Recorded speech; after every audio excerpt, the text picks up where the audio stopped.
Rakhi Peswani is a BFA in painting and an MFA in ceramic sculpture from MS University Baroda. She also had a brief stint at NID in Ahmedabad before choosing fine arts as her path. She won in 2007 the first Foundation for Indian Contemporary Art Emerging Artist Award, and she has also received the INLAC Scholarship for residency at Città dell'Arte Fondazione Pistoletto in Biella, Italy.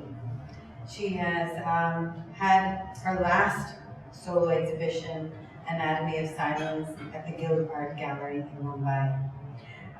Recently, she was an artist in residence at Cosmopolis in The Hague, and also at Sanskriti Kendra here in New Delhi. And she also did installations, set designs, and costumes for 2 operas, Orpheus in India, and Bodies Subterranean, which is, I suppose, based on Eurydice and Sita. She has taught full-time previously at Srishti College of Art and Design in Bangalore, as well as the University of Hyderabad, and she's currently teaching part-time, we're all grateful for that, at a newly established art program in Bangalore at Acharya College, Acharya Institute. So please welcome Rakhi Peswani, and thank you. I'm really thankful to everybody for making it here, and thanks to Vadera, Gallery, Vidya, Shindas, Annapurna for giving this elaborate introduction. Thanks everybody for being around. I don't know how I've just put some works together, images together, and this is starting from year 2009. I've been working from 2003 onwards, like I finished my master's in 2003, but I've not brought images. I mean, I do have images, but I'm showing works from 2009 onwards because I thought like there's a kind of a significant shift. So I won't be showing the images of the terracotta works that Annapurna earlier mentioned because I haven't continued that practice of image making as yet, and I still feel that certain trajectories are lost. But they're there in my mind, and I know I should take it up a little further ahead. But the works that I've chosen right now to be shown to you are, if you've seen the show downstairs, these are trajectories that are not there in the works downstairs, and they interest me furthermore. Some of the ideas that I'll be opening up through these images, you will see reflections of those, not in formal terms, but in conceptual grains. There are those reflections in the works downstairs. So I'll begin from a work which is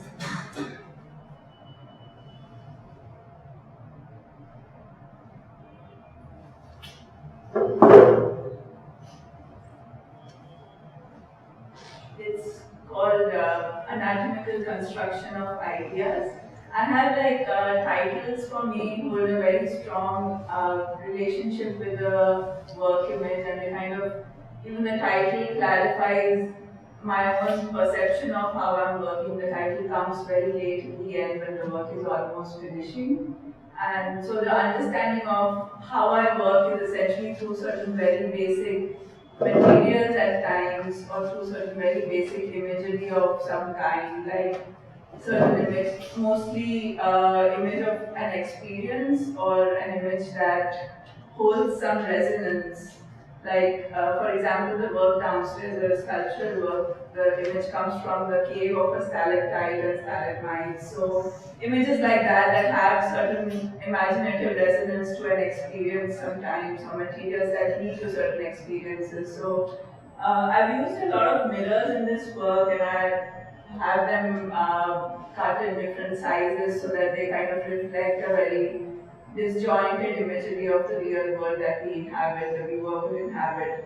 And the word reflection is almost like a double word where you reflect the real world but also reflect in your own mind, and the hands around help you reflect, the doing hands help you reflect something. So a lot of my work is based on techniques of doing things, making things with hands, and a lot of ideas come from there, a new understanding of your world around you, your environment, and your reason to be sometimes is through those processes of making through hands. So materials in that sense hold resonance. They give you a kind of a social understanding of your being around you. So in that sense, reflection of the real world helps you situate yourself in your work, in your social surroundings.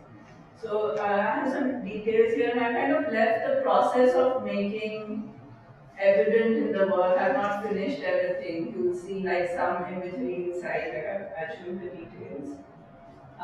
You would be able to see the entire process of working, how I work. Sometimes I would be drawing directly, sometimes there's a thread work directly on the work, or there would be a linear graphic drawing along. So the entire process is left for the viewer to see.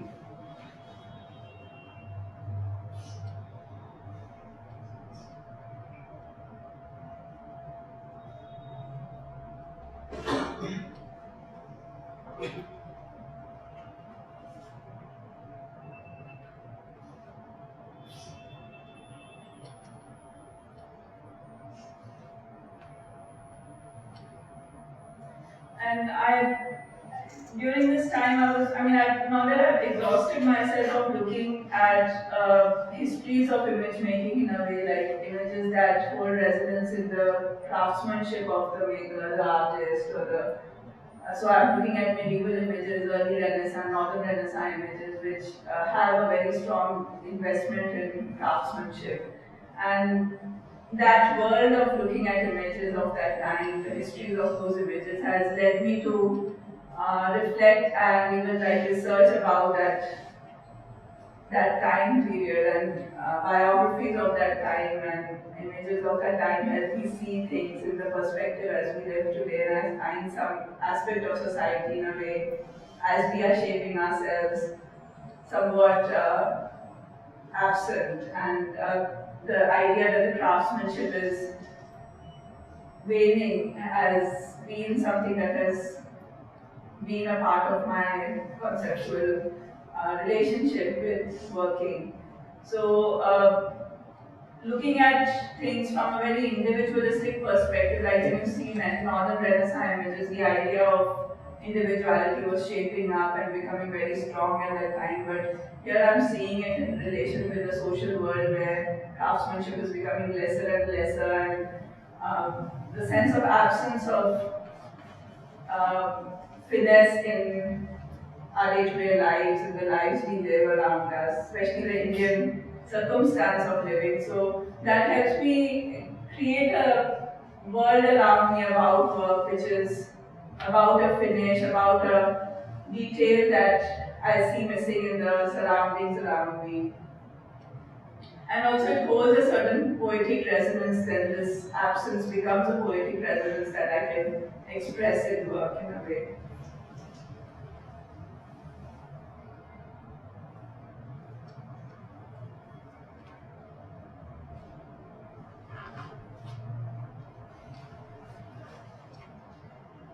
This is a work that I did in 2009, and it's almost like it was like sketches of small, they were like small fragments I had put together, almost like an archive.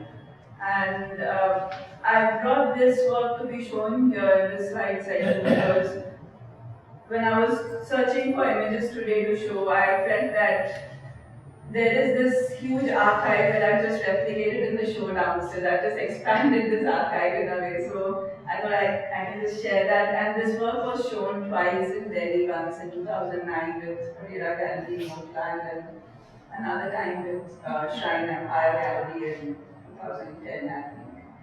So there, very many people in Delhi must have seen the imagery, but I thought I'd just re-evoke it. So I'll just show it to you in fragments because they were essentially 2 years of sketches, 2 years of sketches that were put together on a in a shelf. So it was like a big work, but two very many small fragments of images.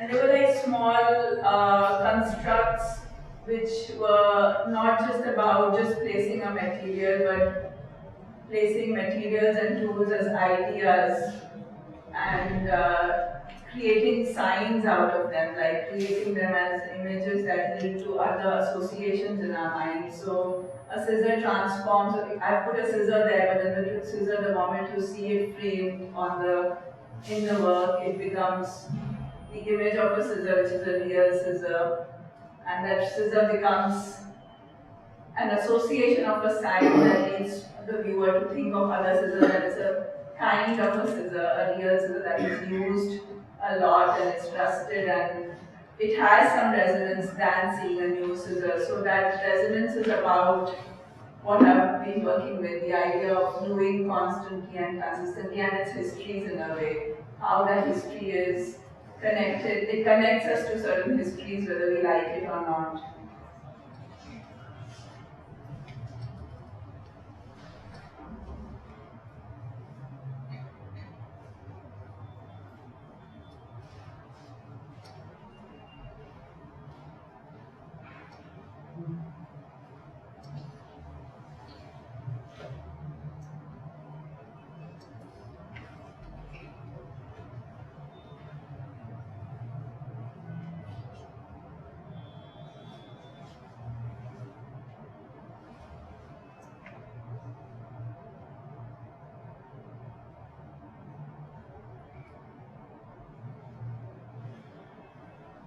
The work is called As You Sow. I forget the title. As You Sow. Some notes on the magic of making. The whole work is called as this title.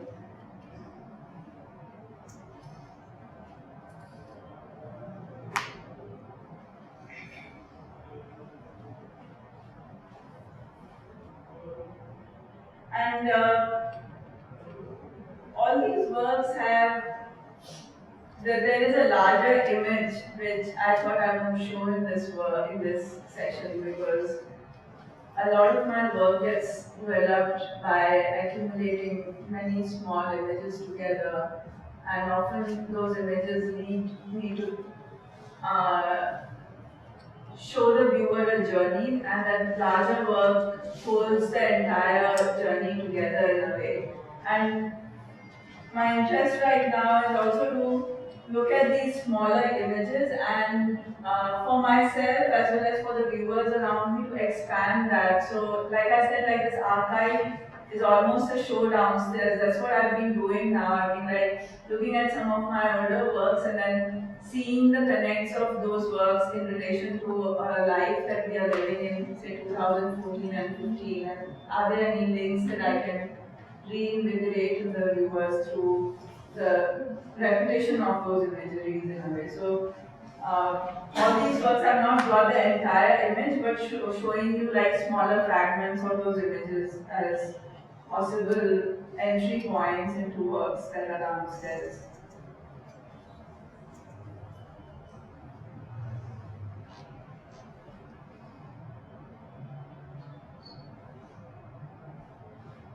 This work is called Being and Becomings, Nights of Slow Mutations, and the idea of a very laborious craftsmanly process shifts and metamorphoses a body is a social body as well as an individual body, a person who's working and creates something to change some space is something that has interested me. The fact that the body holds certain embodied desires that lead to a craft, that lead to making tools, that lead to the process of living, which is about working and making. And that transformation is what I'm interested in a way. Like the changing and shifting body, the size that is enacted on the body in a way.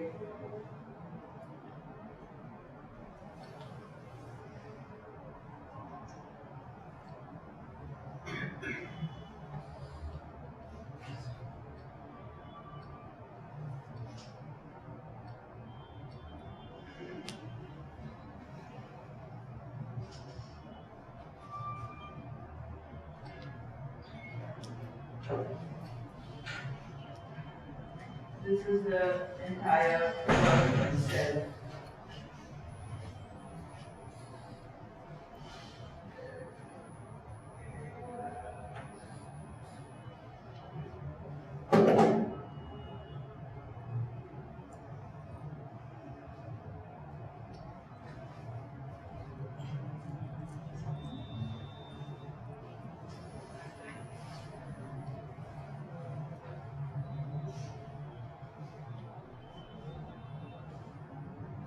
This is a large triptych. Each of these measures about 6 feet by 4 feet, and three of these panels make one work. Um, it's it's so often like words help me shape an idea, or like I said, an image or certain idea of a word that, like I said, absence. Then I look at its antonym, and I see if I see certain contradiction within it, within the antonym and the word. I try to understand if I can create a resolution out of this contradiction. So this word play helps me like sort out certain contradictory elements in the experience of the word or the concept. So this search also is about working. Like there's a work downstairs which is based on two contradictions. Perish and persist, and it's resolved through an image, the central image. So the resolution is actually the work, the laborious work helps me resolve certain contradictions and experiences of day to day. So the words here have been jumbled, and uh, you can see yourself inside the word through the mirrors, and you have to like participate a little to unjumble the word to understand what it is.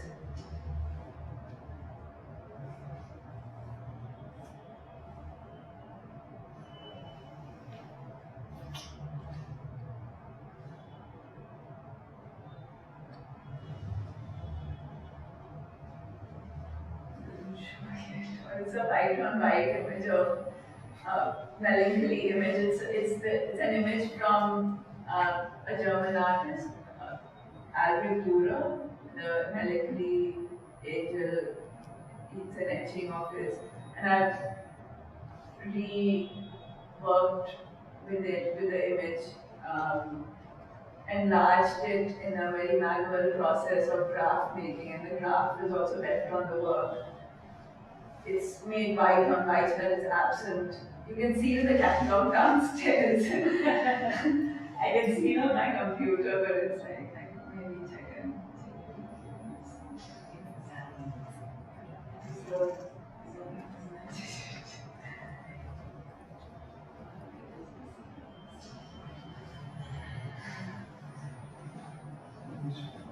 so the word is essence, the final resolved word, the first word absence and its antonym presence. And I've articulated it with the imagery of a bottle, an essence bottle, but it's formally made in the form of a body.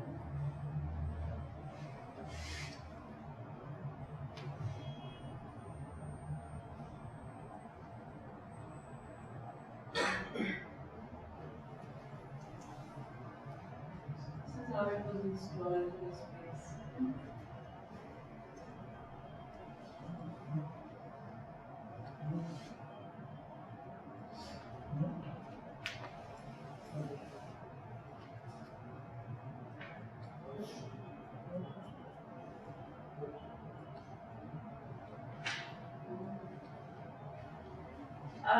through the works in a way always displayed in certain spaces have been now. I've been looking at how I would be displaying the work, and the idea of space has become very important for me. Like how I'll install the work becomes very important. Where is the viewing point of the viewer?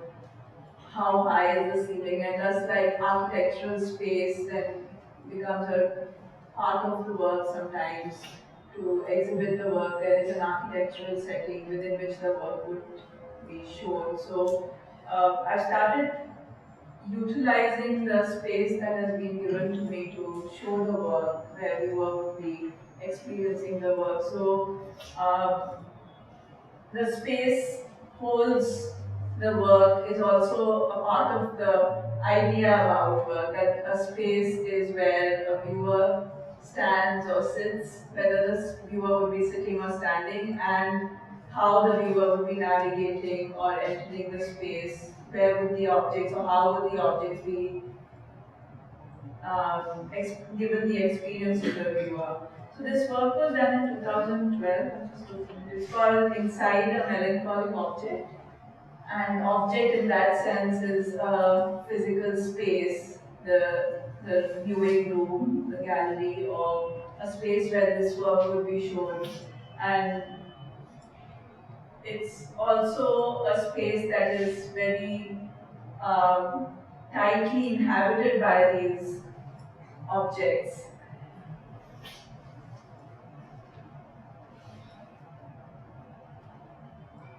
And so, like when you see it in the eye level, this is how you experience the work, the space, and uh, you have to navigate inside, because I lit the walls of the room and put very small drawings.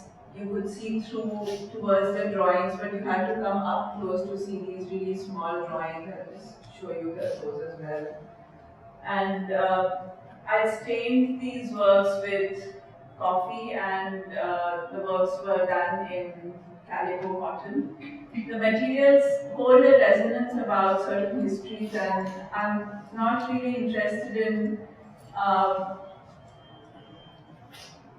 giving a very like rational understanding of those histories, but more like an experiential understanding of those histories. And I would like to invite the viewer to experience certain aspects of histories that are embedded within the bigger, larger narratives in a way. So that's where the poetic aspect comes out in the work, and I'll just show the drawings. This series of drawings were called Abrasion and Erasure.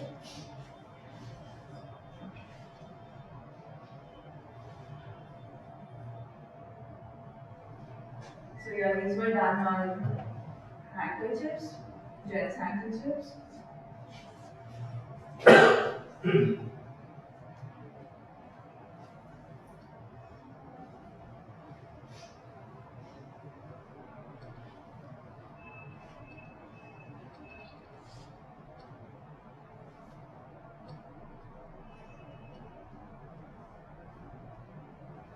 These drawings were about the laboring body and the wear and tear of the skin surface as well as the fabric surface. So I'm like equating the material to the body, the human body, the laboring body per se.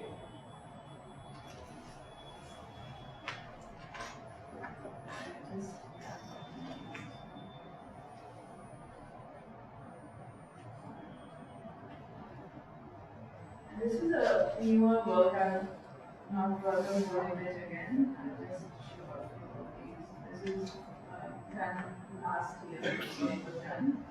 I titled it Practice in Slowness. So ideas related to crafts and being like I'm like looking at it like a discourse and trying to work with what does craft mean in a way. So labor and living body, the body per se, changes in body, or uh, a slow practice and thus a slow way of thinking.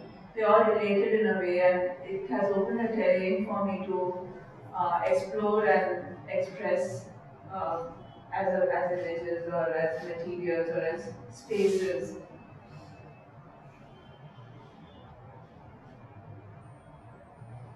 And you can see the white one.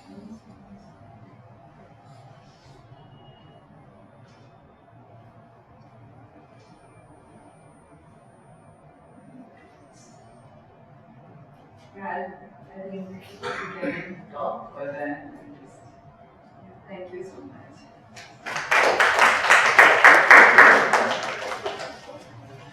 Yeah.